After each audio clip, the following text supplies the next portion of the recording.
Arena and old school style first person shooters were at one time a popular genre on the PC to the point of being basis for some of the first esports tournaments. However, time has not been kind to them, and like many things that were popular at one point, such as keyboards on smartphones or film cameras, their popularity has fizzled out. After the multiplayer modes of games such as Quake gave way to games such as Quake 3 or Unreal Tournament revolving solely around multiplayer, with both games dropping the single player mode previous games had, over time multiplayer games changed to be different, and arena shooters were out of style, and eventually the failures of both Quake 4 and Unreal Tournament 3, with both games being rejected by their player bases, helped seal the fate of the arena shooter. Unreal Tournament 3, for example, was inferior to previous games and was competing against other multiplayer games. 2007 in particular had the Orange Box and Call of Duty 4 come out on both PCs and consoles, while on the Xbox 360 they had Halo 3, and that was just in 2007 alone. There were probably more games I forgot to mention from 2007, along with some games made before and after 2007 that people kept playing.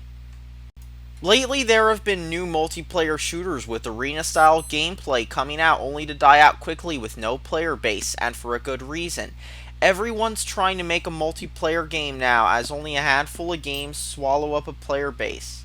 Quake Champions is trying to target the hero shooter trend instead of making it a straight up arena shooter, and the new Unreal Tournament has been left to die with barely any updates or players compared to Fortnite, another game by the same company that every fast food worker and middle schooler is playing right now. Perhaps the closest the trend came to making a comeback was midway through the future warfare trend among shooters, where games like Titanfall and Call of Duty Advanced Warfare tried to reintroduce the movement system of older shooters and combine them with shooting and loadout mechanics from modern shooters.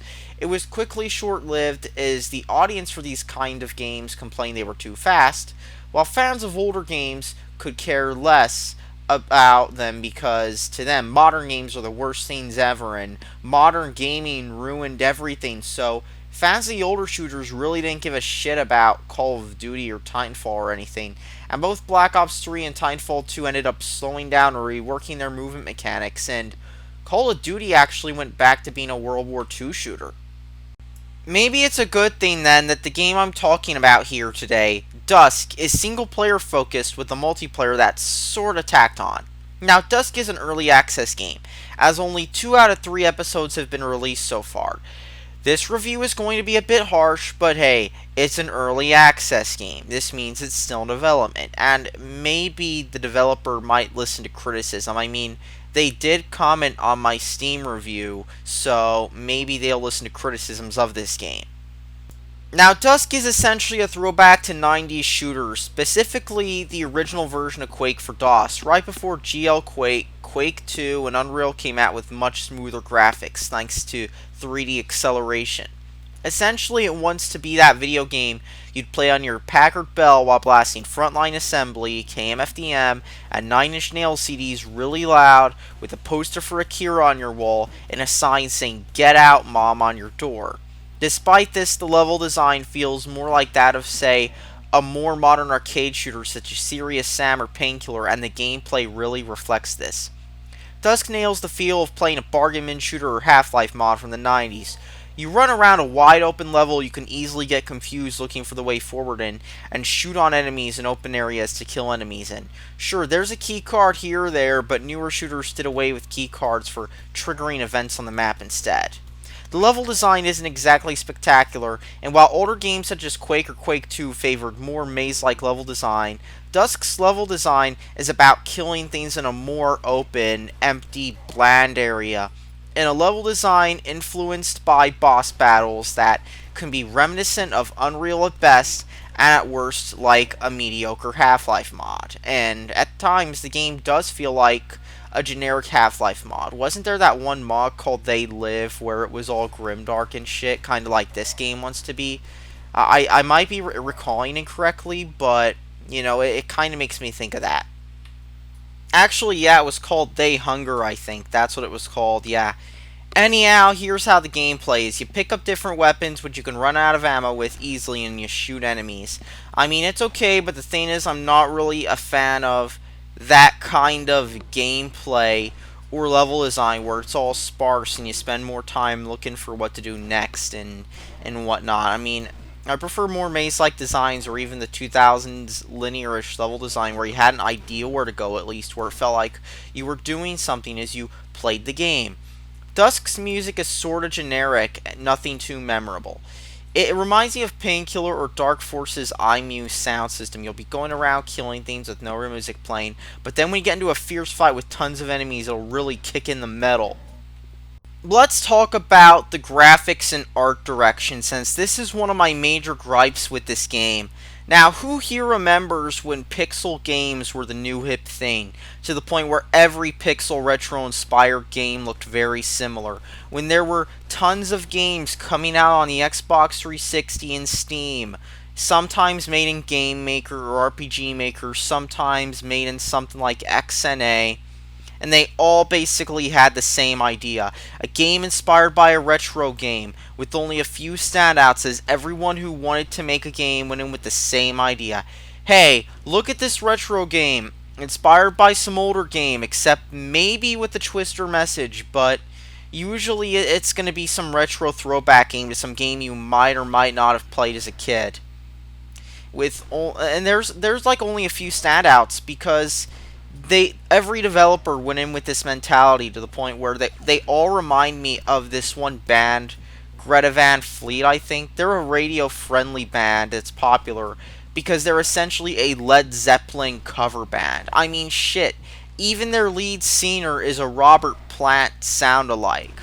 And the radio plays them a lot for that reason, because they sound just like Led Zeppelin. You know what that means? Let's give them radio airplay. Because you know what the listeners love? Led Zeppelin.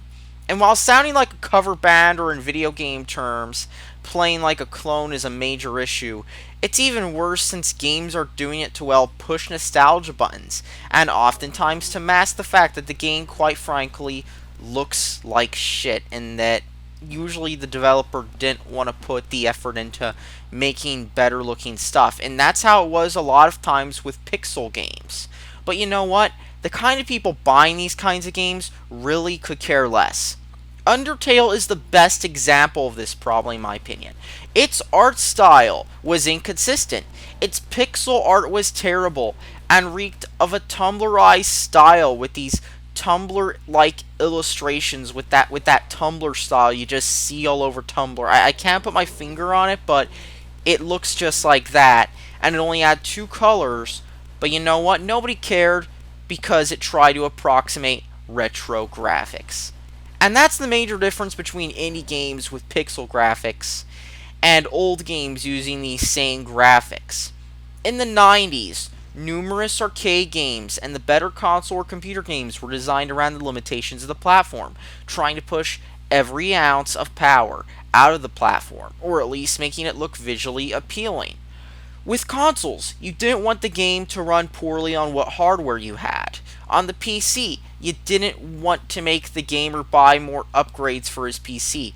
And while arcade games were usually the only kind of games where cost usually was no object, where you could push the bill of materials high if you were a company like Sega, polish was everything.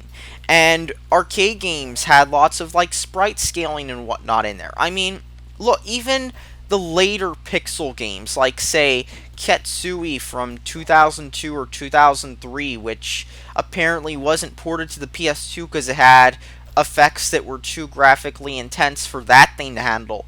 That game looks really good. Dudonpachi Daioju, the same company made that game on the same platform, and that was on the PS2. It looks great still. A lot of the 2D fighting games still look great still. And that is because they were being made to either push the hardware, or in the case of the arcade, just be well polished in general, even if cost was no objective, even if even in the arcade there were some systems that pushed hardware for years and years, like the Neo Geo and CPS2, but the thing is, they were trying to look good and play good. Nowadays, you have pixel games that require hardware made at the beginning of this millennium, at the very least, to even load up without crashing. All with graphics that back in the day would have landed the game in a bargain bin at Micro Center or EB Games. It's not about if the graphics wow you when they're new and if they're visually appealing 20 years later. It's about, does the game approximate a certain era of video games? So even if you have pixel graphics that look like shit and couldn't hold a candle to older games, you know what? The gaming audience for these kind of games just won't give a shit. These gamers are going to buy it regardless because it's about if it approximates a certain era of video games. And now that the 8-bit trend has been run into the ground and 16 graphics are maybe overdone a little bit, with decent looking games trying to simulate that era being not too uncommon, there are now some indie developers trying to approximate and simulate the early 3D era as it looked like on older consoles and Pentiums. You know, when 3D games outside the arcade had low resolutions, dodgy frame rates, pixelated textures, and developers were learning how to make a 3D game that played well, Dusk is trying to emulate Quake 1's art direction, engine, and graphical style on the Unity engine. Now, Quake 1 has a pixelated look to it, and for a good reason. It was made before 3D accelerators were a thing in mainstream computers, or even gamer computers. The initial port of Quake to a 3D card came out shortly after Quake did in the same year Quake came out, which was 1996. And GL Quake came out a few months after Quake did, all the way in 1997. Quake was designed only to run in software mode, and you had to separately download GL Quake if you had a GPU to display Quake accelerated by a GPU, or V Quake if you had one of the few GPUs that would work with it.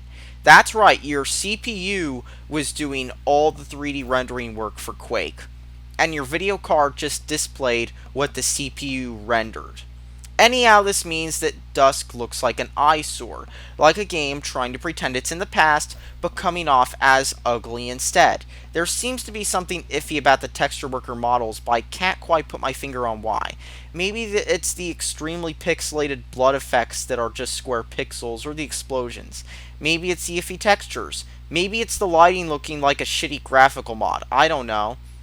I mean, you can look at Quake 2, Quake 3, hell, even GL Quake, and they look better and more visually appealing than this. I mean, I fired up GL Quake with a glide wrapper on a CRT, and well, it looked nice, clean, and crisp. This, on the other hand, you can jack it up to 1080p and it'll still look the same, unlike those CRT filters you can turn off. I know, it's probably an attempt at being all retro and whatnot, especially when you fire the game up and it shows a fake DOS screen. Yeah, it shows a fake DOS screen when loading up to let you know we're retro gamers here.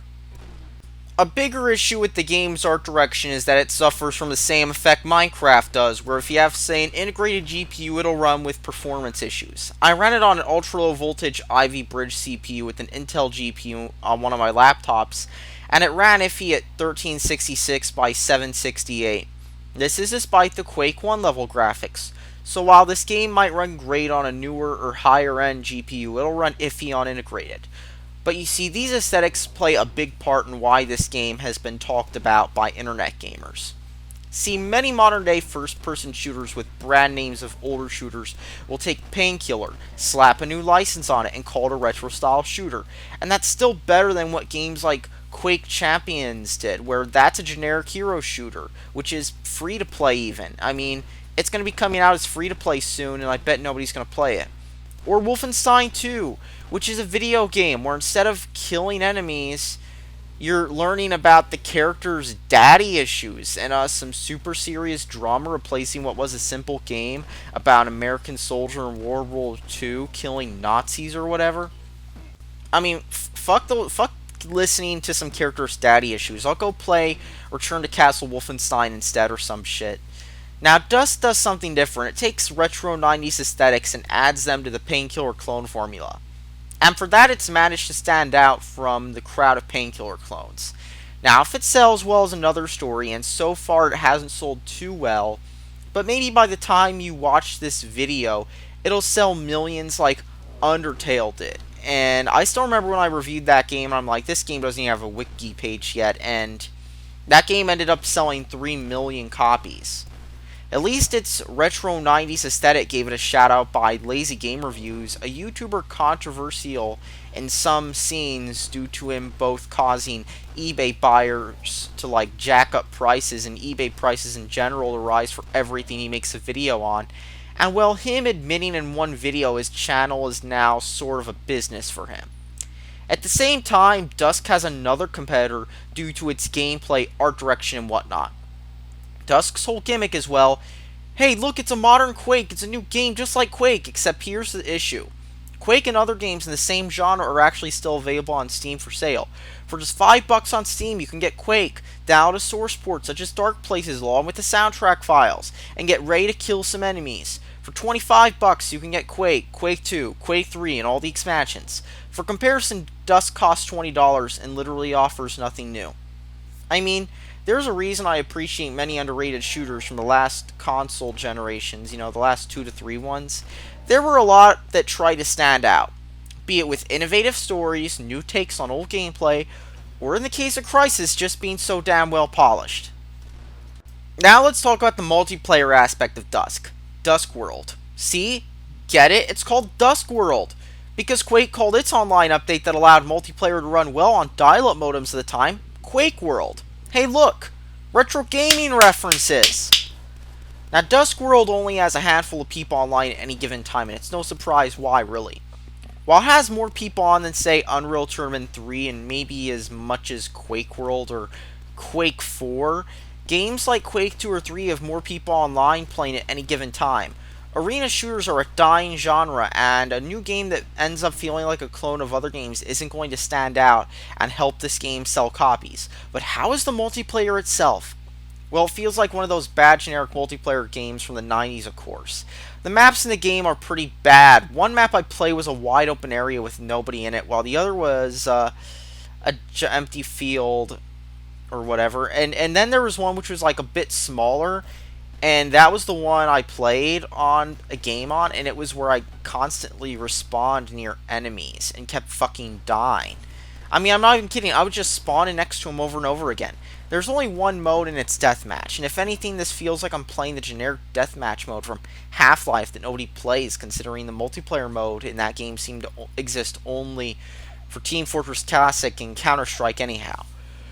Or it feels like one of those free and open source generic deathmatch games that exists and likely has more people playing, considering how they're in the Linux repos for free. There's mods and custom map support coming soon, but oh wait, guess what has them? The games that this game is trying to ape. Oh, and guess what? People still play those games too when they're on Steam. And that's Dusk's biggest and most fatal flaw. It's trying to compete with something that people are already preoccupied with. It's this new game trying to copy the old shooters while offering nothing new. I mean, sure, people shit on that time when EA and Activision made shooters that vaguely felt like arena shooters with modern gameplay mechanics, but you have to give the people who made those games credit. They stood out as they felt like they took influence and inspiration from all these older games without doing their own thing with it. You're not going to play Titanfall or Advanced Warfare and think it's some inferior Quake 3 clone, even if you can see the influence. The multiplayer mode is where this really shows through, considering how literally nobody is playing it. And especially since even higher budget games like Evolve, Lawbreakers, Battleborn, and more failed to find even a small audience. As for the single player mode, it's maybe okay, I guess. I mean, it's not terrible, but it's not anything that stands out. Especially as its artistic choices scream that it's trying to ape more popular shooters from another time. And like I said earlier, the older games are still up on Steam and they're a better value. Maybe if the game were $5 or even $10, it would be worth considering. But $20 is a bit much for this game. I mean, it's not too terrible. There's worse, much worse. But it's just not a $20 game. It's just not a $20 game, for sure. You can get better games for less money. You can get the game this is trying to copy for less money. And for $20, I'd say save your money. Unless you really want to support this developer. And maybe the developer should give away episode 1 for free because, that's what they did with Quake and Doom. I think that would be a good idea. Anyhow, that's my review on Dusk. It's okay, I guess.